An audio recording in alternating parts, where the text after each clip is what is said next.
sababu ulimsaidia, lakini credit inamrudia mzazi. Mele, usikanyage hiyo wewe, ni mbaya. Sikudanganye. Now, I want to warn fellow young men and fellow young women. Unajua mimi ni mke wa Pastor Sarah. Listen to me. Babako anaweza kukulaani sahi. Inakushika ukiwa na 70 years. The appointed time. Haiendi. Haiwezi ruka. Kama uko na laana ya mzazi ama babako alilaaniwa, yeye amekuzaa uko town ama uko Nairobi ama uko Washington, tafadhali nisikilize na uchukue hii yangu, weka kwa kipochi. Itakuja, itakupata Washington. Na kwa kaburini, Samueli alimuuliza Sauli, unanisumbua ya nini? Na mimi napumzika. Yale niliyokuambia nikiwa hai ndiyo haya yanayokusumbua. Wakati nilikuwa hai nilikuambia kwamba utahangaika na nimempa Daudi ufalme, ndio hii. Unaona ile nywele ile? Unaiona iko kweli? Kuna nywele hapa. Heshimu hiyo airport. Sawa? Hiyo airport achana nayo. Ikikasirika tafuta jinsi ambavyo utaibembeleza. Alafu naona ile nywele nyeupe imeanza kukaa hapo hivi. Hii rasta yako inaweza kuangushwa na ile nywele nyeupe. Nimekusaidia. Swali. Na kama mzazi amekasirika na hajaiongea, unajua kuna wale wazazi wanakuanga wamenyamaza. Umemkosea, amekuangalia, naona umekosa na amekasirika na hajaitoa, lakini two things anaweza kuisema ndani. Bado itakuwa effect. Itakuja. Mungu sikudanganya. Kuna wale watu wawili wameketi pale. Hao watu wanakaa kama tingatinga. Unajua tingatinga, hata ukija na gari lako hiyo nzuri umenunua premium, kwa mbele ya tingatinga itararuliwa tu. Tena tingatinga inakuja inapanda hiyo premium yako hivyo tu, inabonyeza tu. Na haiharibiki. Ikiwa yule mama ni mke wa huyu na wameelewana kwamba nyinyi watatu mnawasumbua, wanatafuta mtoto mwingine, wanaweza kuelewana kama Sara na Abraham, na Agari akaingia na kukazaliwa watu wengine. Na huyu mzee anahakikisha kwamba nyinyi mnahangaika na yule ambaye amezaliwa. Daudi alisumbuliwa na Absalom na akasumbuliwa na mwingine, alafu akachukua baraka akapeana kwa mtoto wa mpango wa kando. Heshimu ile kipara. Kimaksudi Absalom alisumbua babake mpaka akakimbiza Daudi akatoa kwenye ufalme. Lakini Absalom alikufa kama mbwa, alidungwa mikuki huko, alafu mtoto wa mpango wa kando Solomon akapewa nyota. Chunga ile airport, ile nywele nyeupe na hiyo kipara. Najua ninawaamsha, asikukasirikie, wewe mbembeleze tu. Na ukijua alikasirika, tafuta tu vile utakaa na yeye, utafute tu angali hai, muongeleshe tu, nyenyekea tu. Baba, hata kama anaweza akakukosea, then ukareact vibaya. Unanielewa? Sasa wewe ni ndugu yangu ndiye alifanya makosa, alafu sasa mimi ndio si mimi. Unajibu na nini? Ashatupa. Na unajua si wewe ndio ulikosea, ulireact vibaya. Amekosea akadhania ni wewe, wewe ukakosea kwa kumuongelesha vibaya, itakupiga tu. Wao wako na bunduki ambao iko na risasi ambao zinapigwa tu, na hakuna mahali utampeleka. Hakuna kesi mbinguni, hakuna. Mungu anaweka hiyo tick moja kwa moja. His ignorance and his wisdom. Imagine judge aamuke, judge of the Supreme Court waamuke na wako na visirani kwa nyumba zao, na uko na kesi na inahusika na ndoa yako, na yeye pia mwenzake amemsumbua huko, na siku hiyo ndio siku ya judgment. Okay, Mary, yes my lord. Mwangi, yes my lord. Na huyu judge ni mwanamke na bwanake anamsumbua huko, asimame hapa na akute wewe mwanaume unasumbua, hataki kusikia yule. That's why it's called judge's confusion and errors are final. Anakuandikia mtoto atolewe kwa babake, apelekwe kwa mama, na wewe mwanaume 6 years ban. Usiwahi kanyaga mahali wewe mwanamke yuko. Tuseme jana kulikuwa na kesi, mwanaume mwingine ameua mwanamke, na juzi mwanaume mwingine. Hizo shida zote judgment ni zako leo. Bora tu ameamuka na hasira zake. Hivyo ndivyo wazazi walivyo. Lakini dawa nilikupa au kuelewa. Tafuta moyo wa babako, jinsi Yakobo alitafuta moyo wa babake. Ufunguliwe ungali hai.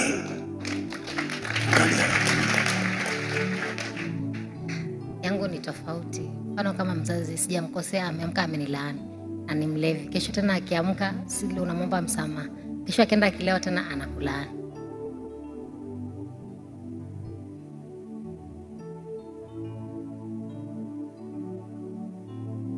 Okay. Wewe na mzazi wako kuna kitu mnatafutana. Nitakuelezea. Mlevi ambaye anaamka analaani mtu,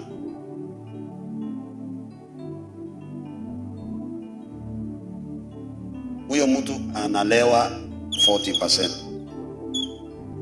60% imebaki ya ufahamu, ili ya kuone ya kulaani. Amejua kila anachofanya. Muulize mlevi yote. Yule ambaye anaenda kukunywa ndiye anakuja, akona tatizo lake yeye, kuwahusu nyinyi. Ni kitu ameweka tu. Na huenda tatizo lingine ni mamako ndiye analeta hii shida. Ushawahi kujua kwamba mama na baba wanaweza kukosana kuhusu huyu, alafu mmoja akaamuka akamaliza huyu? Kuna vile saa zingine tuseme, mimi niko na wazazi wangu. Babangu is my best friend. Mamangu, we have a very, very cordial relationship. Very good friend of mine. Babangu is my best friend because of his kind of understanding. Na tuseme nimepeana pesa kwa baba kushinda mama. And what is the best formula? Ni kupeana pesa nyingi kwa baba, kwa mama, ama kwa mama kwa baba? Nani anastahili kuchukua pesa nyingi? No. Umepeana kwa wote kwa meza? Baba ataleta kichwa, uliza nywele nyeupe, confirm. Napeana baba. Baba. Pesa nyingi. Pesa nyingi unapea mama. Huh? No. Okay, let me teach you something. Mama, baba huyu mzee ukimpa pesa, mpe 30,000. Na tuseme wacha kukasirika, nitakusaidia tu. Tuseme huyu ni mke wake, ukampa shilingi 20,000. Huyu umempa 30,000. Wajua saa hii ni vijana. Ni vijana. Hakuna kazi anafanya. Na hakuna kazi anafanya. Huyu ako na mambo yake na wanaume wenzake. Anajua mama amepewa pesa. Hiyo pesa mama amepewa ndio tutakula. Hii hatukuli. Hii ni ya wazee. Hii ndio tutakula. Hii ndio wajukuu wanashonewa nguo. Hii ndio inalipa stima. Hii ndio italipa yule mwingine barabara. Be wise. Hawa wazee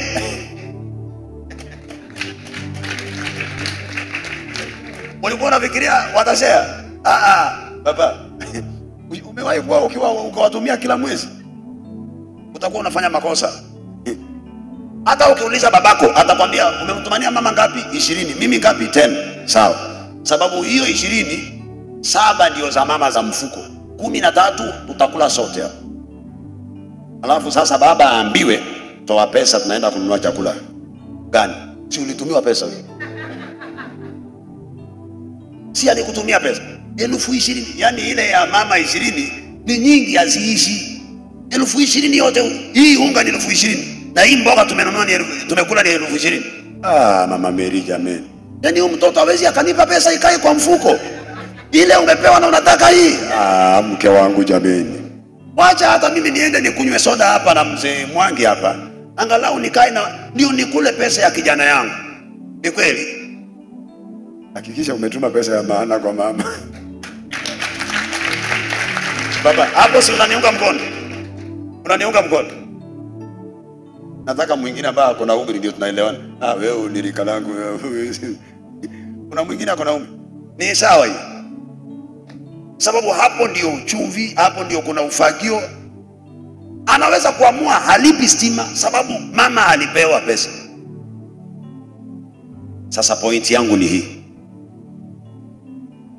Mamako sasa aongee vibaya na babako kuhusu hii pesa, inaweza ikakuletea shida.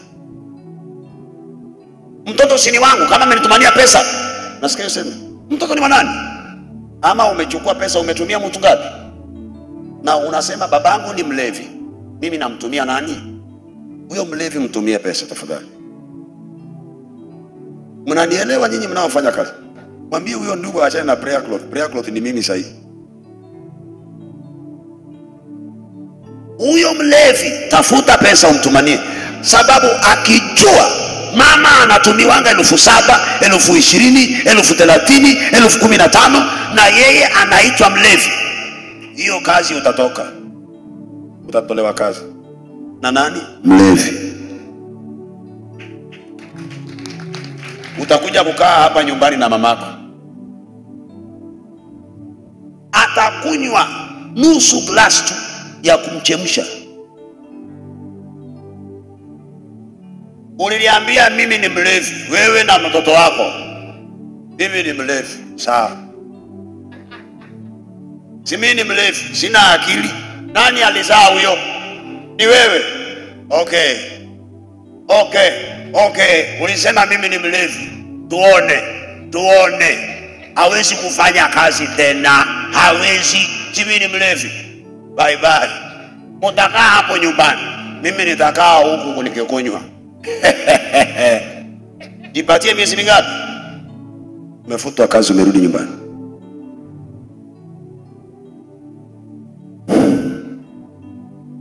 Au kujua hiyo? Dangerous mistake.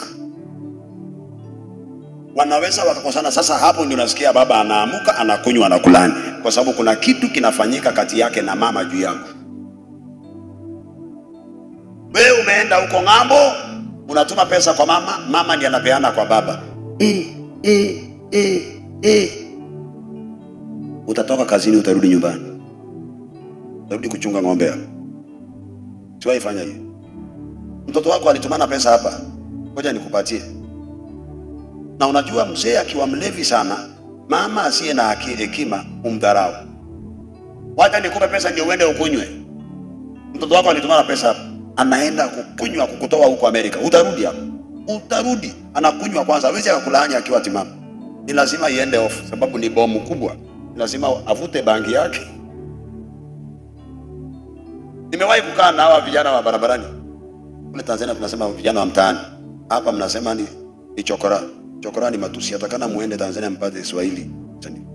Vijana wa mtaani. Basikia ile kitu nimekufundisha?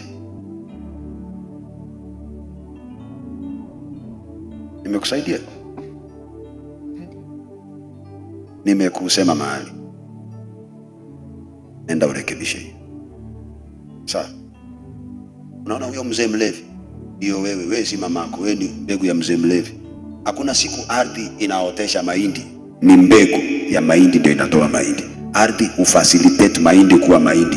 Mama ufacilitate mbegu ya baba kuzaa mtu. Kwa hivyo wewe ni baba, wewe si mama. Mama ni ardhi. Unaona vile mama ananiangalia? Hakuelewa hiyo. Kwa mama si wadharau, lakini nawaambia ukweli. A seed needs a conducive atmosphere to germinate. Okay. Ushawahi kuchukua mbegu ya mahindi ukaweka kwa cotton, ukachanganya na maji na ukaweka hapo kwa chupa na ikaota, si ndio? Iko kwa ardhi? Haiko kwa ardhi. Iko kwa cotton. Conducive environment. All factors considered, ita germinate. Kwa hivyo wewe ni mbegu ya babako. Mungu aliona tu environment ni nzuri, ni huyu. Kwa hivyo heshima irudi kwa yule na apewe heshima. Hiyo ndio maana uwezi ukaitwa, unaitwa nani? Nani? Gay. Ngei ni nani? Babangu. Jina la pili? Kavata. Kabata. Wewe unatoka wapi? Ukambani. Hii jina la Kitanzania ulitoa wapi? Kabata Ngei. Kwa nini utaji jina la mama? Na imagine hata uende ngambo ni hiyo. Hata urudi hapa ni hiyo. Hata uende mbinguni ni hiyo. Na wale wa baba wanakatanga watoto. Ni wao. Sasa mimi nikinunua mbegu na niweke pale na uniulize Pastor Ezekiel, hii mbegu ya mahindi ni yako? Si yangu. Ni yangu lakini si nimeikataa. Ni nini nakusumbua? Akikataa si amekataa. Okay, listen to me. Hii kitu tunafundisha, you cannot change it. Your father's mistake is not a reason for you to run away with another problem or a mistake. Usipuuze hii kitu nakwambia. Ati amenikosea mwenyewe. Utarudi. Okay. Nani alimzaa Ham? Noah. Nani alikunywa pombe? Noah. Nani alilala uchi? Noah. Nani alifanya kitu kizuri kuenda kuambia ndugu zake mzee ako uchi? Si ni Ham. Mzee alipoamuka kutoka kwa ulevi akasema na mtoto wako amelaaniwa. Kisha ni Ham afikirie. Baba akizaa mtoto akatoroka mtoto wake, mtoto anaacha kuwa baba. Baba yule baba. Hapana. Hao watu wa ng'ambo wako na maswali. Ulizo yangu iko juu ya wazazi. Wazazi? Ndio. Kama mimi ngamba mzazi, nataka niulize. Kwa sababu ninajua kwamba bamama mingi, bazazi mingi wenjangu wenye bako ndana ile mambo. Jinsi kutokana unasema, ninafahamu kwa urefu. Si wa mama, tuko na roho nyepesi kwa watoto. Mtoto baada fanya kitendo kenye kupendeza we, lazima utatupa matamko. Bas, hapo ndio. Ya vibaya. Achana nayo. Sasa kama mimi mama, mimi naisha toa ile matamko kwa mtoto. Kwa kutosa watoto ndana ile shida. Anastahili nivunje madhabahu gani? Ndio ulizo yangu. Okay, nitakuelezea. Ameweka Kiswahili ya kule nyumbani kwetu, sasa muelewi. Sasa lazima tuwatafsirie. Amen. Anasema sisi wa mama tuko na roho nyepesi. Amen. Mtu ambaye anajua kosa lake anaweza kuirekebisha. Kwa hivyo jambo la kwanza, wa mama tutoke kwa sababu ya kwamba tuko na roho nyepesi. Roho nyepesi na mlipenda mababa. Mbona mko na roho ya nyepesi ya kuwatukana wakiwaambia I love you? Wakati babangu alikwambia I love you baby, kwa nini haukumwambia kwenda huko? Okay. Kwa njia zozote zile, programu yote ambayo uko nayo, hakikisha ya kwamba hiyo roho yako nyepesi isiwe nyepesi kwa mtoto wako, utajiletea hasara. Kasirika tu, lakini nimefundisha ukikasirika na ufunge mdomo basi. Chukua fimbo, rekebisha mtoto. Hakuna mahali maandiko nasema na uongeleshe mtoto wako maneno ya laana. Usipuuze kumrekebisha kwa fimbo, lakini kwa kutamuka, sababu ukitamuka umeitamuka na hasira. It is very true and real, black and white. Vile unavyombariki ukiwa unafurahi, true and real, black and white.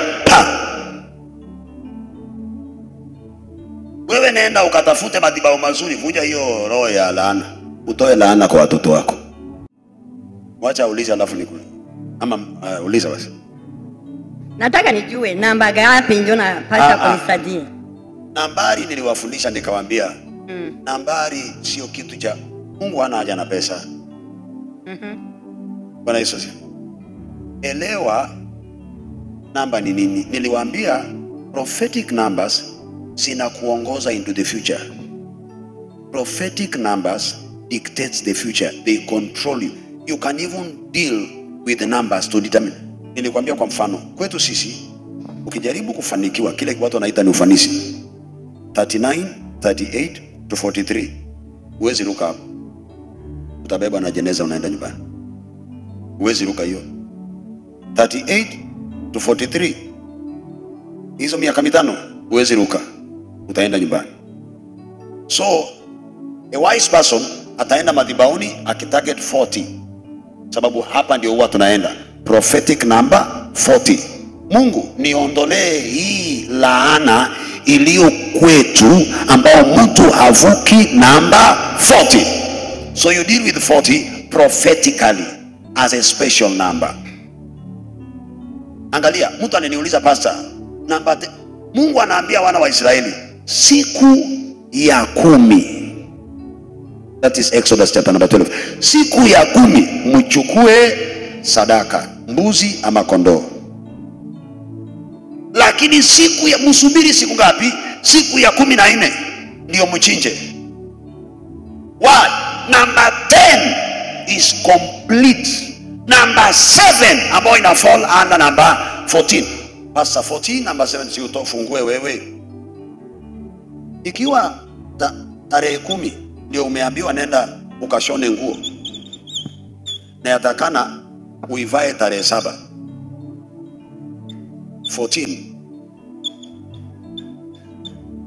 14th day mukaichinje because of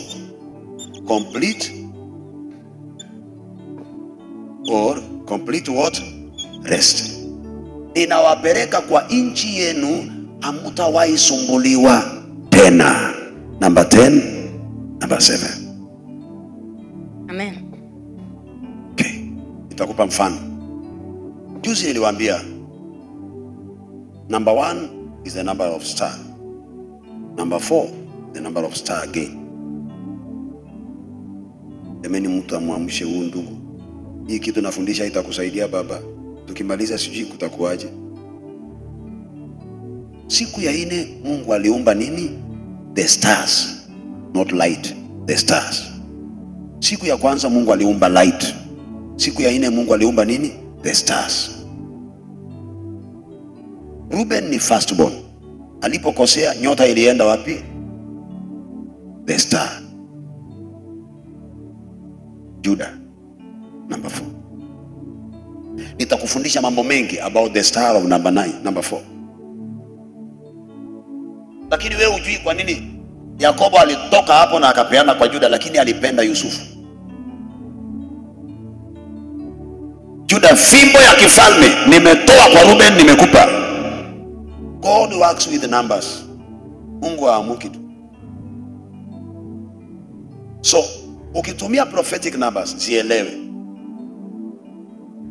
sawa, then value later. Baba, mimi na swali kama la mzazi. Swali la mzazi, watoto wanaweza wakatukosea. Kipindi mtoto anakukosea, sasa unapata ile hasira inaingia moyoni mwako. Sasa kulingana na sisi wazazi wengine, tuna upeo wa kuzungumza. Tumeshajua neno la kusema kwamba ukitoa kwenye kinywa na limeandikwa.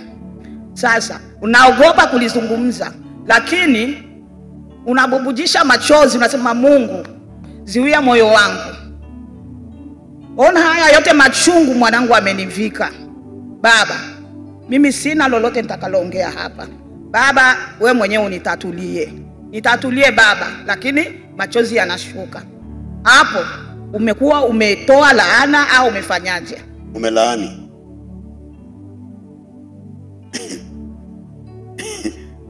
Anaketi vizuri.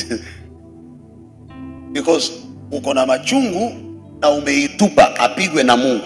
Maandiko yanasema na Mungu Nathan akamuuliza Daudi, kwa hili kosa umemkosea Mungu, miaka 3 ukitoroka maadui zako, miezi 3 za magonjwa, ama upigwe pigo? Alisema nimeitupa kwa Mungu aamue. Alipigwa 3 days za plague, 70,000 people died. Mungu akamwambia nenda kwa madhabahu ukitaka hii kitu iondoke. Aliona malaika wa kuua watu, akamuuliza, wewe unaua watu, mimi ndio nilifanya makosa, njoo uniue. Akamwambia hapana, haiwezekani hivyo, wewe nenda kwa madhabahu. Imagine tulifanya dhambi miaka yote, ilibidi Mungu aende madhabahuni. Miaka yote tunafanya dhambi, ilibidi Mungu aende madhabahuni. The moment inakuchoma na unakaa nayo na ukasema Mungu umeona vile huyu mtoto amefanya, bibi nimekuachia, bibi. Yaani unaambia Mungu tandika, nikusema ndio useme. Heri ungeenda madhabahuni useme, Mungu, huyu mtoto nimezaa mtoto ambao ako na tatizo, naomba kwa sacrifice hii mkomboe. Atakombolewa badala ya kulia. Vile unaona leo mmebeba huyu, hivyo hivyo akiwa mkorofi, mbebe hivyo, mpeleke madhabahuni. Unajua kuna mtu alikuwa anaitwa Abrahamu, alifundisha mtoto wake vizuri sana. Mpaka Isaka anamuuliza, baba, kuni tuko nayo, kisu iko, moto iko, sadaka iko wapi? Inamaanisha huyu mtoto kila mara walikuwa wanaenda na baba yake kwa madhabahu. Anajua zile vitu vinatakikana kila mara. Si sadaka ya kwanza Abrahamu anatoa. Kama ni sadaka ya kwanza, Isaka angejua.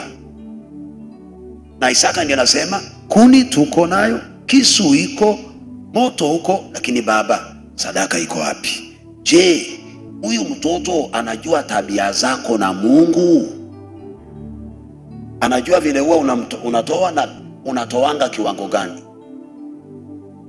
Hiyo ndio maana tuseme umeenda kwa madhabahu na huyu mtoto. Nilifundisha jana maana ya sacrifice, si ndio? Chukua huyu, anza kumfundisha, muonyeshe vile unatoa. Mwambie, mwanangu, hii ni pesa. Mama, 20,000. Ndio maana ulipita ile mtihani wa class 8. Kama sio hii, unakumbuka ulikuwa unapatanga D na baadaye ukapata B. Ni atakapokuwa mtu mzima, mambo yakimsumbua ikafika mwisho, atakumbuka ile bashi ya mamake, ataenda kufanya hivyo. Teach your children the way they should go and they will never forget when they grow up. So usiweke kwa bahasha bila kumfundisha, muonyeshe tu. Mwambie, chukua, nenda ukachukua ile prophetic envelope number 12. I want you to have the star of leadership. Chukua hii pesa. Pesa ngapi? Useme mwingine ametoa 12,000, si ndio? Na wewe kwako wewe unasema 12,000 sio kiwango changu. 120,000. Chukua hii weka. Mama, daddy, 120,000 and 20,000. What's wrong with that? Kwa nini? Kwa sababu yako. Atajiona kwanza ako na value. Number 2, siku ile atakosana na mke wake, mpaka mke akakimbia, ako na stress, atakumbuka. Hata kama hauko, ulifariki, atakumbuka, nini mamangu alifanya mimi nikapata alama A. Mimi ni mbegu ya madhabahu, nitaenda madhabahuni kwa ajili ya mke wangu. The Bible says, and Rebecca was barren and Isaac prayed for her and she conceived. Where did Isaac learn prayer? From Abraham. The same Bible says, and Jacob said, if you will be with me where I'm going and guide me to come back home safely, 10% will belong to you. Alijuaje tithe? Aliona kwa Isaac. Kwa hivyo mami, usitoe sacrifice na huyu aoni. Hakikisha kwamba anafanya nini? Anaona na aone vizuri. Yale maneno unayotamka kuhusu huyu anaweza kusumbua na masomo kwa sababu ya mdomo wako, na ukamtoa kwa hii shule na ukampeleka kule. Si wewe. Ukaanza kumshika masikio, unanisumbua mjinga, na kupeleka hii shule, mimi siwezi nikafanya kazi zangu. Mjinga, hauna akili, sijui hata utakufia wapi. Mimi sijui nilizaa mbuzi gani, nifuate. Mbuzi wewe.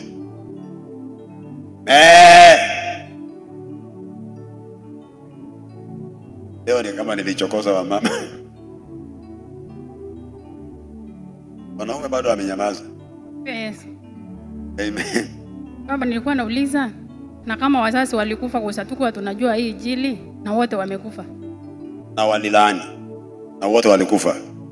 Na Musa akasema na Ruben aishi na asife kamwe. Aliyemponya Ruben ni madhabahu ya Musa. Tafuta kuhani aliye na mamlaka ya kubatilisha na kubadilisha laana, nenda kwake. Kuna watu ambao nilikuwa natamani kuwafundisha kitu kinaitwa a powerful tank of life and death, na bado ina fall under this. Unajua kuna mtu akwambia wewe utaona, hailali, si ndio? Na kuna mchawi ambaye akisema wewe hautaenda kazini, ako na mamlaka, is like a mobile altar. Na pia kuna wachungaji ambao akisema huyu mtoto amefunguliwa, hata kama alilaaniwa na mzazi wake, amevaa mavazi ya mzazi wa kiungu na mzazi wa dunia hii, amefunguliwa. Hiyo ndio maana naona mtu anakuja anasema, pasta, uliniambia uliketi na mimi hapa ukaniambia niende nilete mtoto. Kweli mtu akiwa na utasa unamwambia aende lete mtoto? Si lazima uwe unajua uko na mamlaka fulani ukisema lete mtoto. Unajua ulimi wako ni nini? Sawa? Unajua what your tongue carries. Sasa ingine unaweza kuona namwambia huyo, mwanangu wewe nenda uniletea alama A. Nasema pasta muombe. Na muombea nini? Si nimemaliza. Wako wewe unahitaji katika jina la Yesu Kristo. Mpaka uombe zile maombi ya Kiluya. Naenda Western, mimi sijui kama nitafika ama watanipiga. Lakini kuna mtu anakuja anakuambia umefunguliwa. Huyo mtu ni wa nani? Ni wangu. Leo mmekuja na watoto. Vile vile mnaona mmepewa ulimi wa kubariki na kulaani. Ndivyo kuhani amepewa. Sasa the difference, not every pastor has power to do so. There are powerless preachers. Na kupewa hiyo neema ya kuvunja hiyo madhabahu. So utaenda kwa pastor wangu. Unajua si umeona kwa TV? Unaenda kwa pastor wako. Njoo. Mtumishi wa Mungu, kwa maneno nilitamka juu ya huyu mtoto, nimefahamu nilikosea. Ufungue. Yeye mwenyewe watoto wake wanamsumbua. Si wote.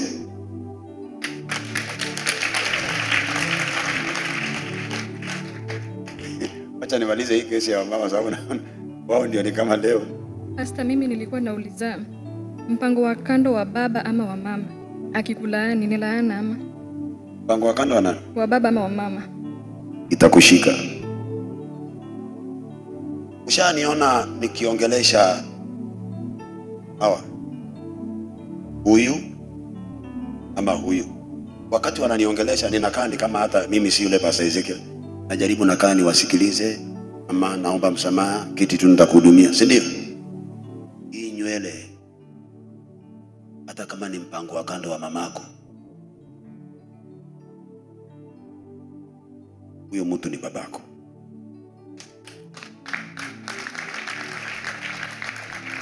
Ni wazazi wanaofanya makosa, heshima ibakie. Wewe tafuta madhabahu, wacha ujeuri na matusi, tafuta madhabahu, uvunje hiyo kitu. Nikuulize swali. As a matter of fact, nani anajua babake? Unaona sasa mahali umeangalia? Nani hapo? Wewe unajua babako wewe? Yes. Unajua babako? Yes. Nani alikwambia? Baba mwenyewe. Nani? Watoto wao wanajua wazazi wao. Nakwambia mama anaweza kununua chumvi pale na akashika mimba na akaja hapa na baba akaweka rubber stamp. Wewe achana hao watu wamefunga rasta. Unajua kwa nini hii kitu ni kubwa hivi na si mzigo? Na wewe unanyoa. Ndugu yangu, nilikwambia mwanaume ni bendi ngapi? Na mwanamke ni FM, inashika stations zote. Naongea ukweli. Huyu anaweza kuenda pale, pastor mimi naenda hapa kukula. Na anaingia hapo, si kuna kachumba kingine hapo. Ashashika mimba. Alafu anaenda kukula, alafu anakuja na chumvi. Na unasema mke wangu umetoka wapi? Si nimekwambia nimeenda kuchukua chumvi. Iko wapi? Mungu akubariki. Mungu, wewe mke wangu ni mwaminifu. Kwa hivyo huenda huyo mpango wa kando ndio babako. Huyu baba si hakuwa hata na nguvu za kiume. Wewe achana na hawa mama. Ukiona anaenda huko tafuta Mungu. Mama anaweza kujua yeye ni mzima na baba hazai na akamzalia watoto 5 bila baba kujua. Kuna mtoto wake hapo. Wamama naongea ukweli. Ninyi wazee mkiambiwa watoto ni wako, piga makofi na usiende kupima DNA. Achana hiyo story. Wewe piga makofi tu. Somesha kwa bidii na msikasirike. Ndio. Ona uko na hasira takatifu. Kwa hivyo unaona huyo mpango wa kando wa babako, wewe ndiye babako. Walianza kitambo. Hawa mama ukiwaona wamekaa na linda hivi, wape heshima. That's number. Nimekuchosha. That is number 1. Number 2. Mtu yeyote aliye na umri huu, huyo ni babako, mpe heshima. Anaweza akaongea na ikakupiga. Hiyo nywele nyeupe iko na nguvu zake. Tutakutana tu. Ndio wengine wamechoka. Yaani my son, these things are very real. As real as you are. Hiyo ni maana unakuta mtu amesoma na kuna barua nzuri na kuna mahali anaenda. Baba alifinya tu kwa kitu hivi. Unahangaika, unachungia watu ng'ombe. Na wewe si kwamba hukusoma. Na unachungia watu na uko na makaratasi mazuri sana. Na baba hata huenda alisahau ama hajui kama yeye ndiye alifinya taa yako. Dadi, tuseme baba ndo aliongea laana kwa watoto. Watoto walikosea dadi. Na dadi akalaani wale watoto. Je, mama ana uwezo wa kwenda kuvunja hiyo laana kwa madhabahu? What is important is the altar. Which altar? How powerful is that altar? Hiyo ndio kitu muhimu sana. Kama mama anaenda, kumbuka Rebeka alijua Yakobo ni 0. Akamwambia mtoto wangu, unajua kwa nini unapika ndengu? Si kwamba unanipenda, ni box. Njoo nikwambie madhabahu itakusaidia. Nimesikia madhabahu inapeana baraka leo. Akasema mama, hizo baraka ni za Esau. Akamwambia mwanangu, kama ni laana inipate leo, hatuwezi kukosa hii. La sivyo utapika ndengu mpaka Yesu arudi. Alipopewa hiyo hakupika ndengu tena. Siku ya pili alikuwa kwa Labani na akapewa kazi ile ambayo alibarikiwa nayo. Anza kuchunga ng'ombe. Sio kuchunga ng'ombe, ilikuwa ni attachment. Baada ya miaka 14 akasema nataka kurudi kwangu. Amemaliza attachment. Alafu anamwambia practical, sasa fanya kazi hapa miaka 6. Ametoka huko akiwa tajiri kweli 6 years. Ikiwa mama ndiye anaenda madhabahuni, ajue ni madhabahu gani anaenda. Maana vile umesema tuende kwa wazazi wetu. Mimi last week nilienda kwa babangu ambapo alilaani mandugu zangu na mimi sikuwepo. Sasa kupitia mafundisho yako mimi nikawa naelewa ni nini kinaendelea. Nikaenda nikamapproach dadi. Akaniambia kati hizi vitu zote wewe haupo. Na kwa sababu una akili, kuna vile unaweza wasaidia, lakini wanapaswa kufanya wao, si mimi. Ni sawa. Unajua nini anataka? Anataka wale watoto wake. Sasa hapo lazima uombe Mungu wisdom. Umwambie baba, ikiwa hawa wamekuwa na akili kama hii, uko na hakika watarudi wafanye? Sababu wewe tayari umewafunga akili. Watafunguka akili vipi? Hawa watoto ni wako. Hawa ambao umewafunga. Ijapokuwa wanaenda hasara, lakini wewe ndio unaenda hasara zaidi. Sisi ni mali yako. Lakini angalia, umeua hii mbegu.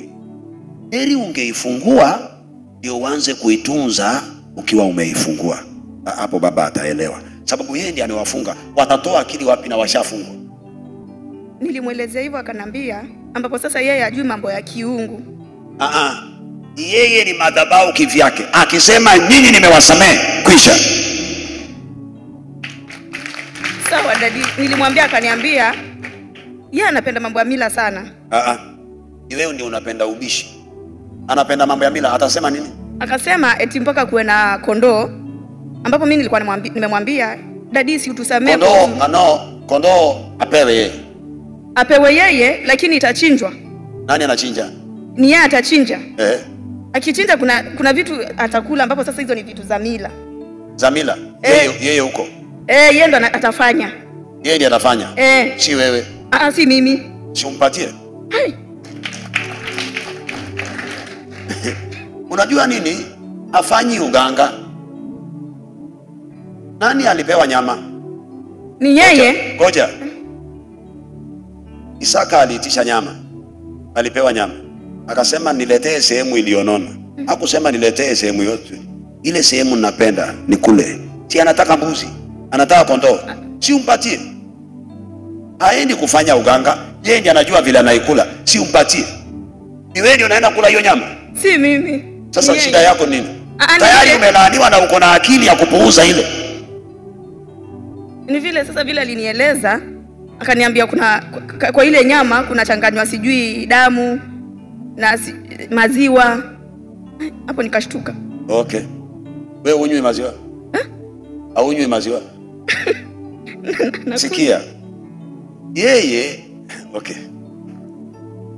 Unajua shida nini? Tunatafuta jinsi ambavyo no, ni mbaya na yeye ni mbaya. Lakini shida, huyo mbaya na maneno yake mabaya umelaaniwa. Sijasema uende kwa madhabahu ya uganga huko usiende. Yeye anasema niletee mbuzi nikule. Awe anaikula mbichi ameipika, ya kuhusu nini? Awe anataka kunywa damu yake, anataka kukula kichwa, ya kuhusu nini? Hata usipompa, si ako na uwezo wa kununua na akule tu. Sijakupa ruhusa uende kwa uganga, sijakupa ruhusa uende usike kwa uganga. Na huyo mzee anafanya vitu vya kwao, kimila za kwao. Yeye anasema mimi nipe mbuzi nichanganye damu yake na maziwa nikunywe. Si Masai wanakunywa hivyo? Ni wachawi? Sasa nina swali. Alinielezea nikamwambia sawa. Sasa kati ile laana aliniambia mimi siko. Sasa kwa sababu mabrother zangu na madada zangu hawaelewi. Nikijaribu kuangalia hiyo laana ndio inawabeba. Kwa sababu walikuwa wanabishania mambo ya shamba, nikijaribu kuangalia sisi tulipata yale mashamba pale. Niulize swali. Niko kwa swali. Nikamwambia mimi naweza ununua hiyo kondoo, akaniambia si mimi, ni wao wenyewe. Wewe nimekuongelesha na usikii, unataka kubishana na mimi. Sababu nimekuambia go and explain these things to your father. Befriend your father first. Usiende huko na akili ya kujua, sababu hauko mzaa na ana hasara.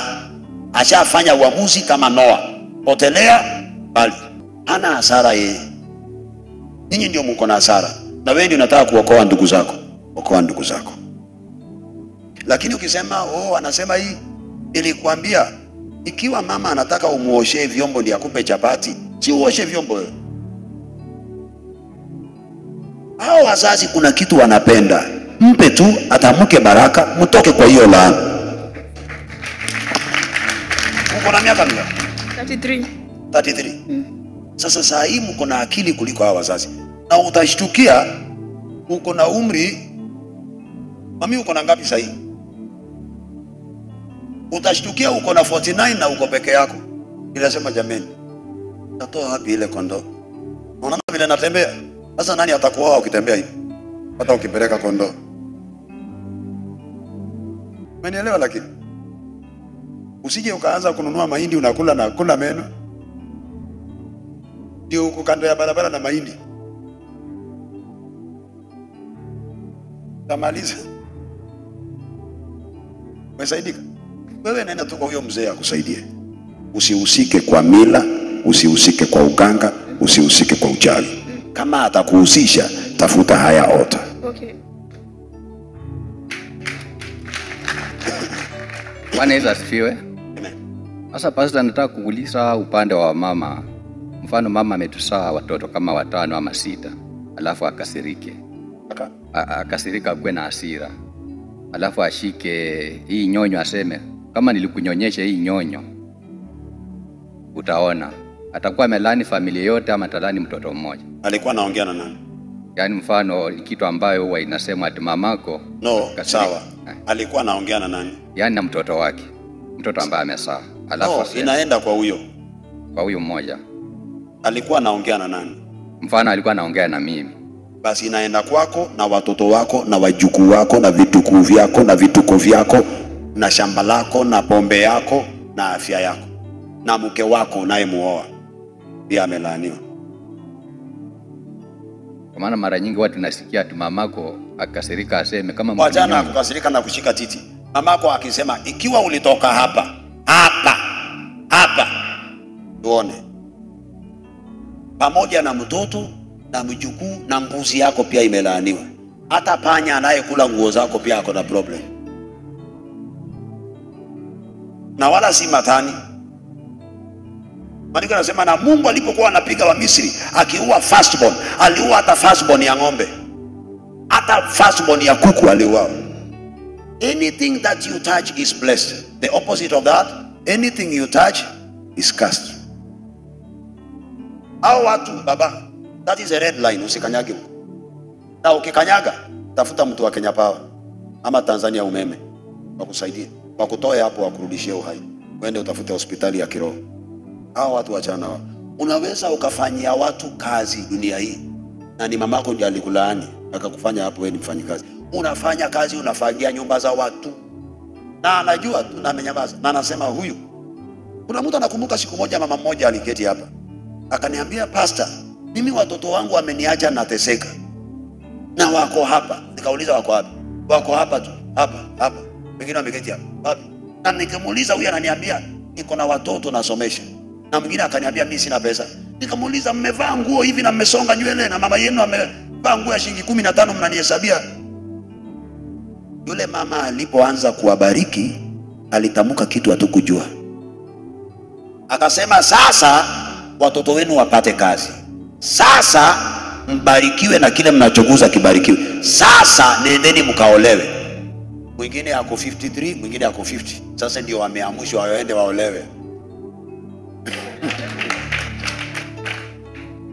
Waliposikia sasa nendeni mkaolewe, nikawauliza, nanyi mko na ndoa? Wewe niko 50, huyu 53. Ndio mmeamshwa na mama kwa usingizi. Ogopeni hao watu mnaita wazazi. Tokeni hapo, msikanyage hapo. Usikanyage hapo. Toka hapo. Ndugu yangu, acha nimuulize nimpe huyu alafu nirudi. Lakini tunasaidika. Karibu mama. Pastor, Bwana Yesu asifiwe. Amina. Ya, mimi umenihubiri. Mimi mtoto wangu namlaaningi kila siku. Mpaka babake analia. Unamlaaningi? Kila siku. Unaishi wapi? Naishi Isili, Nairobi. Nitatuma mwalimu wa Kiswahili huko mfundishwe. Hakuna kitu kinaitwa namlaaningi. Kuna mtu anatoka homa hapa? Tafadhali tunatuma mwalimu aingie Nairobi awe anafundisha Kiswahili kwa TV na radio. Mpaka unalia. Sasa nimesikia, unajua zangu yeye hajajua Mungu vile mimi nimemjua. Lakini ninakasirika namwambia, unajua naona mtoto anafanya makusudi. Sasa zingine tunamwambia baba ananunuanga kiatu cha shule. Sasa wewe rudisha mkono kwa kupangusa na kuweka rangi. Alafu anapangusa na hasira anaweka kiatu maji ndani. Baba akivaa kiatu asubuhi iko na maji. Namwambia hii ni maisha yako. Namtukana pastor, namwambia hata afadhali German Shepherd inalinda boma, lakini wewe ile amstuni haifanyi kitu. Haiwezi linda mtu. Afadhali German Shepherd inalinda boma. Lakini mbwa wa msitu hailindi, haisaidii. Kwa hivyo yeye ni mbwa wa msitu. Sasa Imagine, wewe ndio ulimaliza huyo mtoto. Noah ndio alimaliza Ham na akamaliza Kana. Nimeelewa vile umesema. Nitawatengeneza leo. Alafu tena kitu kingine. Na imagine hiyo ndio mbegu yako, hiyo ndio kesho yako. Umebakisha 10 years, hiyo nywele haitakaa hapo kwa kichwa. Kweli pastor. Utasubiri kofia kama ile ama ile kitambara. Just 10 years. How old are you? 43. Mimi na wewe 10 years hakuna urembo. Kweli. Hata upake mafuta hizi zinaangukanga, sijui nani huwa anaziteremsha. Alafu kitu kingine pastor. Karibu. Swali lingine ni ndugu zangu, my first born, second born, hao wamelaniwa. Na nani? Na baba yangu. Lakini baba yangu naye alikufa. Na wao hawajali Mungu. Na ndugu zako? Na baba yangu alikuanga pastor. Na tena hao masista zangu walifanya huduma. Hata kitu kingine nasikianga uchungu, nasemanga hii. Unajua haujasema story, unaanza na unakata na unaenda. Ni pastor, nasikia uchungu. Baba yangu alikuwa pastor. Sister yangu akaenda akaimba nyimbo hizi zinafanyangwa kwa shule. Kwa shule akikuwa form 2 form 3. Akatoroka akaacha shule, school fees. Babangu akasikia uchungu. Kutoroka hivyo kwenda kuimba akapata mwanaume akaenda. Babangu akampata akamchapa akamwambia unaharibu huduma yenyewe ninafanya. Sister yangu akarudishwa kwa nyumba mara ya kwanza, mara pili, mara tatu. Akichapanga tu hivyo. Mwishowe babangu akamwachilia, lakini alimwachilia na uchungu. Mamangu akajaribu kuongea. Huyo sister yangu mpaka sasa hivi tunaongea pastor. Ako hapa Malindi. Hata sasa hivi najua nikimpigia simu hana chakula kukula. Kuna siku nilikuja hapa nikaita msichana wake nikampea chakula. Unatoka wapi? Kwetu kwa kuzaliwa nitaita. Naomba upange maneno pole. Endelea. Sister yangu mkubwa sasa hana chakula. Amelaniwa. Hata kuna siku ulipeana watu chakula Kilifi. Nikamwambia enda kwa pastor usitaki chakula, pata msaada wa kiroho ukombolewe kwa hiyo laana. Brother yangu naye hana bibi, ameoa wanawake karibu 10 na kitu. Wakita na watoto moja, lakini ni laana ya mzazi. Na wazazi wamekufa. Nini vipi nitawasaidia? Na hawataki kujua Mungu. Na wewe pia umeamuka na ukaanza na laana. Na mimi tena ndio hiyo tena, lakini naona mimi nimepata mwangaza. Ni wangu na wakomboa leo.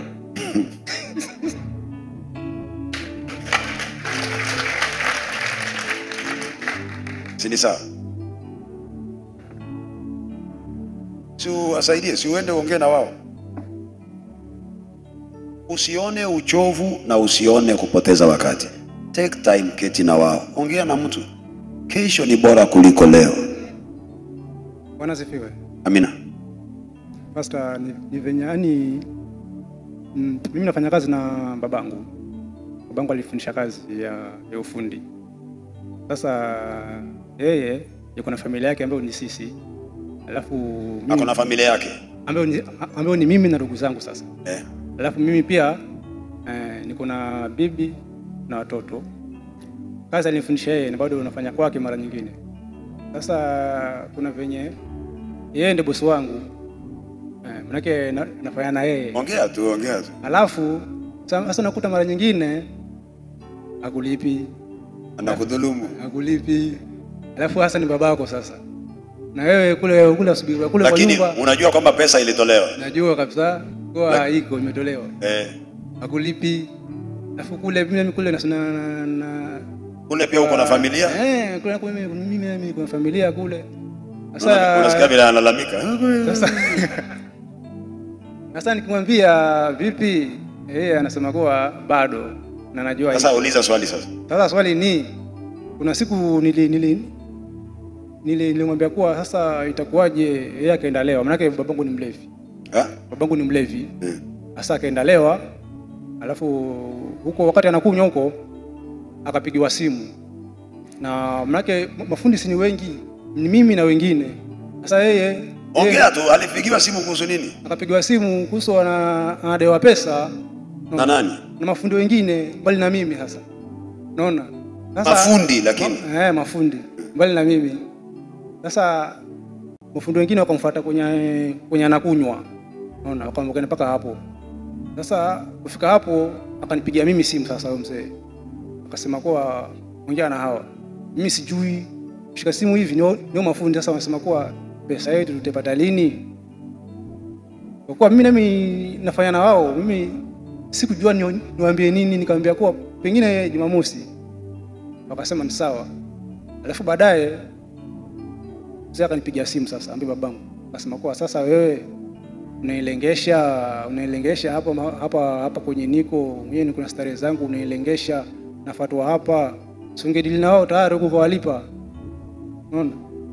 Sasa mimi nikamwambia hasa niwalipe pesa ipi na mimi. Sasa uliza swali. Hasa swali pale akasema kuwa hasa wewe kwa kuwa hawa mafundi umewalengesha kwangu. Kuanzia leo wewe usinitafute, tusitafutane. Mimi sitakutafuta tena. Sasa sijui kama ndo amelani hivyo ama ni vipi. Iko ndani tu lakini ngoja nikuelezee. Wewe ulikasirika kwa sababu baba ako na pesa na akusaidii na akulipi na hao wengine pia hawalipwi. So wakati watu wanafanya maandamano, nendeni kwa mzee huko msiniulize. Sababu mzee alijua ako na responsible sana. Nikikunywa atanipa backup. Kwa hivyo alikunywa na alikosea akijua kwamba utabeba makosa. Wewe ilikuwa ni jukumu lako la kuambia msiende huko kwa mzee. Ngoja nitaongea na mzee, akishamaliza kunywa nitaongelesha. Alafu namtafuta mzee akishakuwa soba. Sababu wakati ulimwambia hao watu ngojeni Saturday, si walisema walisikia Saturday na wakaondoka. Kwani kazi yako ni nini? Mzee amekuweka hapo ili akufundishe kazi, akishachoka aende apumzike, uridhi kazi. Hii kazi si kwamba utapewa, ni kazi yako hii. Lakini ataenda wapi?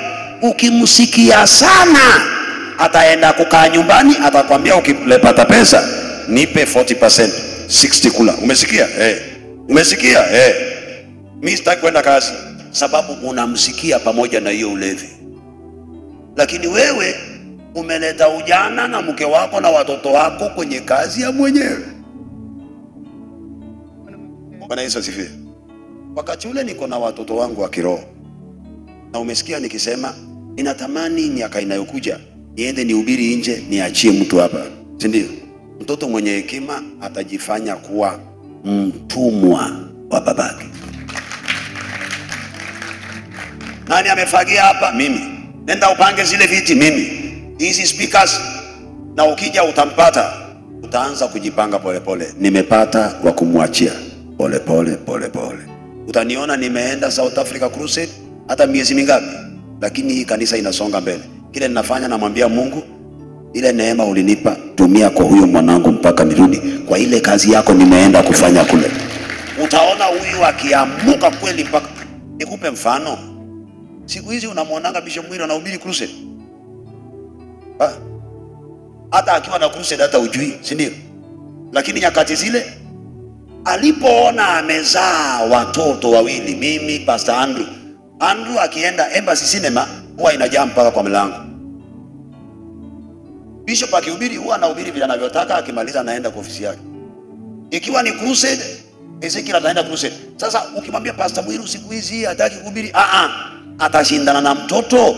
Si amezaa mtoto ambaye anaweza kufanya ile kazi baba anafanya. Baba hawezi kushindana na mtoto. Anachukua back seat, anakaa kwa gari back left. Dereva ni mtoto, tena ni young, achoki. Unasikia tu anamkumbusha, wewe usinirukishe hivyo.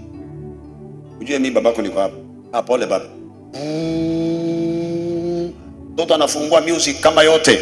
Wewe punguza hiyo sauti. Sasa hivyo ndivyo tunakontroliwa na bishop. Wewe usifanye hivyo, fanya hivi. Lakini sisi ndio tuko kwenye steering. Hapo ndio ulikosea. Wewe akikulipa shilingi 300 na ulikuwa ulipe 1000. Hiyo ni test. Akikuona ukiwa mwaminifu, ataanza kuamuka na uchovu. Si akona hangover, haendi kazi. Ameenda kwa yule mama. Wewe pima hiyo jingine. Nani akona kabambe hapa? Uko na simu ya maana, basi lete. Hata simu pia hamna. Lakini nilikuwa natafuta simu ndogo kabambe tu. Baba, hiyo kofia. Kwa mama jamani, simu iko ndani ya kofia. Utamuona babako na hii. Alikuwa anafikiria kumebaki hapa 1500 na alikunywa jana mpaka akatumana excess kwa mama huyo wako. So ana pesa. Hajaokoka lakini namsikia shindwe. Anajua nani? Unaitwa nani? Anderson Kalume. Anderson. Mimi siji kazi. Kwa nini baba? Si unajua yatakana tuchukue mbao tu. Haya hivi. Nenda kwa Katana, mwambie apige hizo mbao msasa. Then ile kabati mtalipwa leo. Hiyo pesa ya kabati usikule. Wewe nitumanie, atakupa 80,000. Nitumanie 70,000. 6,000 lipa au mafundi 1,100, hizo zingine ni wiki ijayo. Wewe chukua 3,000. Umesikia? Baba. Na hii msasa, haya kata nyingine hapa 5,000. Lakini 65,000 hiyo nitumanie.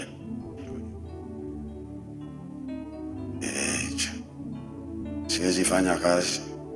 Mtu anazeeka. Mama! Pima hapo. Ngapi? Pima. Ngapi? Kwani wewe unapima ngapi? Na anakunywa kulingana na ile 65. Atakunywa kitambamalizi amemaliza 30. Sasa hapo you begin to be wise. Unaanza kufanya kazi na unafanya mauzo, unafanya kazi, unafanya mauzo na unaanza kusave na umwambii na unapanua kazi. Yeye kazi yake ni kukunywa, lakini wewe kazi yako ni kujenga. Itafikia mahali atakwambia, "Wewe, nilienda kwa hiyo kazi nikapata mashini zingine zimenunuliwa hapa. Wewe unaniibia." Naambia baba, kaa chini nikueleze. Niambie. Unajua ile mbao ilileta faida hii? Ataanza kucheka. Nilijua kuna pesa umeweka. Sasa fanya hivi. Tukatane 50-50. Si umefanya kazi nini? 50-50. Chukua hiyo nyingine, 50 nipatie. Nipe hiyo 50. Akiona unachelewa na anataka kunywa, nipe hiyo 50. Weka hapo. Pole hii kazi imekubakia wewe. Wisdom. Umemtoa mzee kazi with wisdom. Lakini ukianza kumwambia baba, ujue mimi pia niko na familia, tunaenda kula nini? Hakuna siku babako atakuona umekomaa. Wewe ni mtu ambaye atakana muende mkule kwa mama yako. You need wisdom to work with your father. Mimi bishop anaweza kupiga simu na haniambii, anaambia Pastor Andrew, nataka kuenda crusade. Na kuna vyombo na kuna madhabahu. Mwambie Ezekiel nataka kuenda crusade. Halo, unajua Pastor Andrew aniiti pastor. Bro, mzee anataka kwenda crusade. Si vyombo ziko Kitengela. Muende crusade. Haya, Solomon tokeni, muende crusade. Mimi nijipange na mafuta, nijipange na kila kitu, nijipange na technician na kila kitu, na Pastor Andrew asimamie hizo zifanye crusade. Wiki mbili.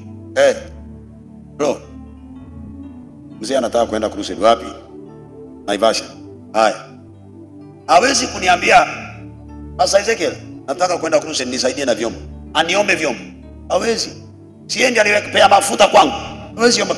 Na ili nifanikiwe, ikipigwa simu hakuna kunungunika, vyombo viende. Na the more anatumia hiyo madhabahu, the more mafuta yanatapakaa kwenye hayo madhabahu. Umeelewa? Hiyo kazi ni rahisi kukubakia. Tafuta njia utafanya kazi. Ni kazi aina gani? Yeye ni contractor anajengesha upande wa tiles. Achukua kazi. Huyo mzee akishakunywa hajui hesabu vizuri. Hakikisha umesave pesa na umempa yake na ukaitisha kazi nyingine. Chukua kazi nyingine na umwambie baba, nimepata kazi nyingine. Usimfiche, nimepata kazi nyingine. Ngapi hiyo? Umeelewana na yeye ngapi? 200,000. Ni kazi aina gani? Si ungesema 300,000. Pole. Okay. Hiyo fanyeni hiyo kazi haraka. Tabakia boss. Babako alijua kwamba uko na hekima, akakwambia ongea na hawa. Ukisikia hiyo statement, ongea na hawa, huyo mzee anaenda retirement. Alikuwa anakupisha kwa hiyo kazi na hukujua. Si alikuwa na uwezo wa kuwaahidi hao watu siku ya kuwalipa, lakini akafikiria mwanangu ako na madevu na ako na akili, ongea na hawa Saturday. Akakuuliza kwa nini uliruhusu hao watu wakaingia? Sababu wewe ndio ulikuwa mtu wa kuwakataza. Hamwezi kwenda kwa mzee. Huko mnaenda huko mahali mzee anakunywa kwa nini? Si niko hapa.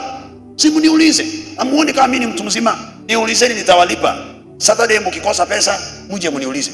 Akisikia tu tik, haendi kazini. Kazi ni yako.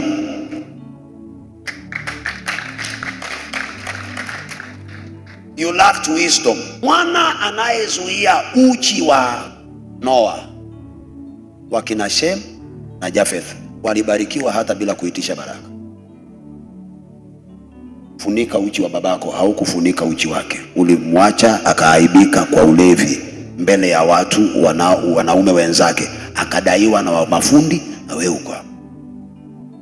Walienda wenyewe pastor, kwa sababu walikuwa ulijua. Wakati anipigia simu ulijua. Mafundi wakitaka kuenda kudai babake huyu na wanafanya kazi pamoja, wanaanza kukosana na huyu. Babako hataki kulipa, ni kweli? Huyo babako alipi bana. Tunafanya kazi hapa kama punda, babako hataki kulipa. Wataanza kuofishana na wewe ndio utupe mkono. Wewe wacheni kuniambia ni baba ndiye aliwaajiri. Basi wanaenda huko. Ni wewe ndio ulikosea. Baba, uko na miaka mingapi? Around 30. Niko na 46. Kabla mafundi wa babako kuenda kwao na unafanya na wao, wataanza na wewe.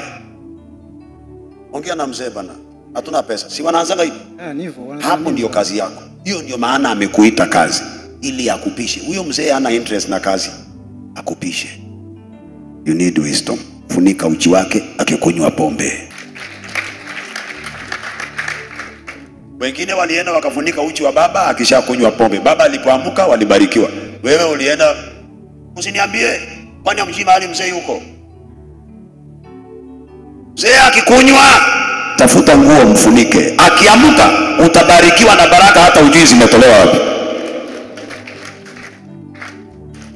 Kesi imekushinda? Shajua solution. Lakini kesi imekushinda? Haijanishinda bado. Hujui kwamba ulikosea? Najua nilikosea. Hiyo ndio kushindwa kesi, ndio uapply, appeal. You appeal. So, appeal. Sawa? Sawa. Takusaidia. Lakini nashukuru Mungu umefahamu mahali ulikosea. Siku moja nilikosana na ndugu yangu Pastor Andrew. Bishop alikuwa anataka kitu na alichelewa kuniambia. Tulikosana vizuri. Nilimuuliza swali moja tu. amesuluhishaje hilo tatizo sasa? Na watu wanajua Ezekiel ni mtoto wa Bishop Mwiru wa kiroho. Hiyo tatizo imesuluhishwaje? Kwa hivyo wewe ulikuwa unataka kuniaibisha. Hapana, sio hivyo. Imesuluhishwaje hiyo? Hata paka anajua Ezekiel ni mtoto wa Bishop Mwiru. Na wanajua hata mbuzi anajua uwezo wangu. Sasa ikiwa amekosa hiyo kitu, unapeana signal gani? Mpaka leo hii haiwezi ruka. It is my responsibility kuhakikisha kwamba wazazi wamevaa. It is your responsibility. Hata akikunywa kuhakikisha kwamba umemfunika nguo. Akitukana watu, akienda kumchapa, pigana na hao watu. Useme kwamba wajana huyo mzee apigwe, ni mlevi kweli. Ataamuka na alama na utakuwa mlevi kama yeye. Lakini akiamuka jue kwamba ulizuia akienda kupigwa. Huyo mzee ako na mashamba mengine hata mamako hajui. Atakuita njoo. Ile shamba nilinunua kwa Mwangi. Shamba. Wewe nimeona uko na akili. Lakini niletee chupa mbili pale. Umesikia hiyo statement? Nimeona uko na akili. Hizi barua ni za ile shamba. Kuna mtu anajua, ndugu zako hawajui. Hey. Sikia ni kama natetemeka. Leta ile chupa mbili. Wisdom. Unataka shamba kama la babako, na babako ako na mashamba mpaka zingine hajui ziko wapi. Utatoa wapi? Mimi nitakuwa kama ya babangu wa kiroho katika jina la Yesu Kristo. Utafitika hapo, utaanguka. Wewe nenda umfanyie kazi. Kuna mashamba mengine haujui yako wapi, utapewa tu bure. Lakini ukilala na kuuliza wewe ulikuwa wapi? Sasa sisi tulitumika jana, tena leo, asumbuane na wewe. Unajua hapa kuna mkebe, hakuna kitu naweka. Lakini hata kama kuna mkebe mwenye hekima, unasema Mungu, huyu ananisikia. Kumbuka Adonija na Absalom walikuwa wana wa wake za Daudi kamili, lakini walikufa. Lakini mtoto wa mpango wa kando alikuwa mnyenyekevu. Chunga babako asije akapeana mali kwa mtoto wa mpango wa kando. Chunga. Wengine tunateseka hapa kwa sababu ya ataniambia nini huyo mzee mlevi huyo. Kwanza ndio wale Pastor Ezekiel anahubiri mpango wa kando tu. Unajitukana sababu huyo mzee anayetembea na chupa na mpango wa kando, wewe ni mbegu yake original.